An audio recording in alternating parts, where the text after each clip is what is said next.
And a very good day to you, and welcome to the program. I want to speak to you about something that we all suffer from, especially the men. One word, pride. Now, you know what they say? Pride always comes before a fall. Now, for the young people that are watching this program, and I'm so excited, we have so many small people watching this program. It means when you get puffed up and you become arrogant and your head is aloof, you are about to fall because there's a hole right in front of you and you can't even see it. So the arrogant man is despised by God.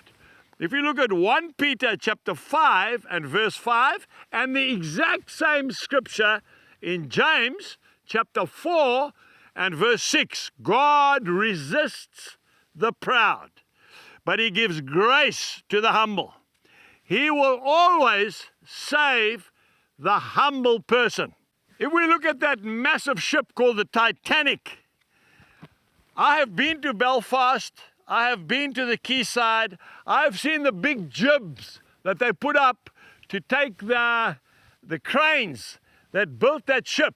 They're still standing today. They are incredibly huge. They built that ship and they said it is unsinkable. You must never get proud before God.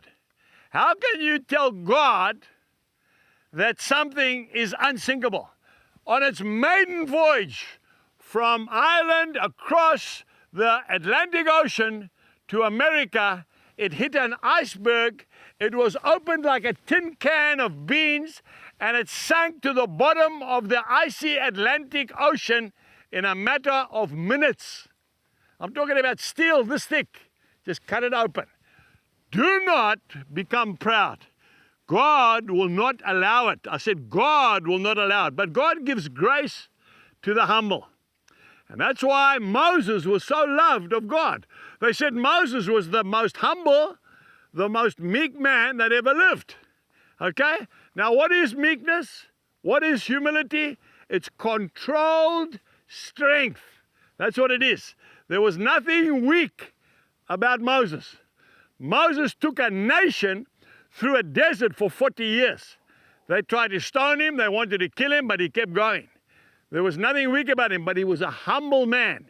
He was teachable, and you and I need to be teachable. I want to tell you a story that happened to me in Bonnie, Scotland, maybe 20 years ago, maybe longer. I was preaching at a midweek meeting in a little town in Scotland.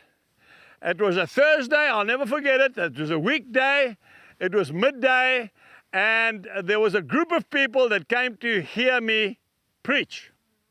Now the organizer, he had organized tea and cucumber sandwiches. I don't like cucumber sandwiches, that doesn't matter, I didn't tell him. And there was a lovely crowd of people. The organizer said, I want to introduce you to somebody. And I walked up to this man, a big tall man with a straight back like a ramrod, a very dignified man. He had his gumboots on, he had his tweed jacket and his deerstalker. And I said, how are you, sir? And he told me his name was John. And I said, what do you do, John? He says, I'm a part-time farmer. And I'm also a soldier. I said, oh, that's wonderful.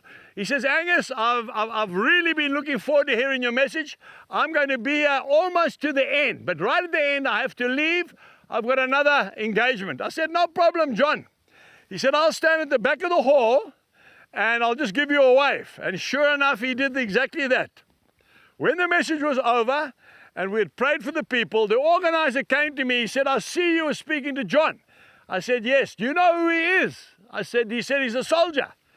He said, he is the Commander General of the NATO forces for Europe, and he reports to Queen Elizabeth directly. A soldier? A humble soldier. Have a wonderful day. Goodbye.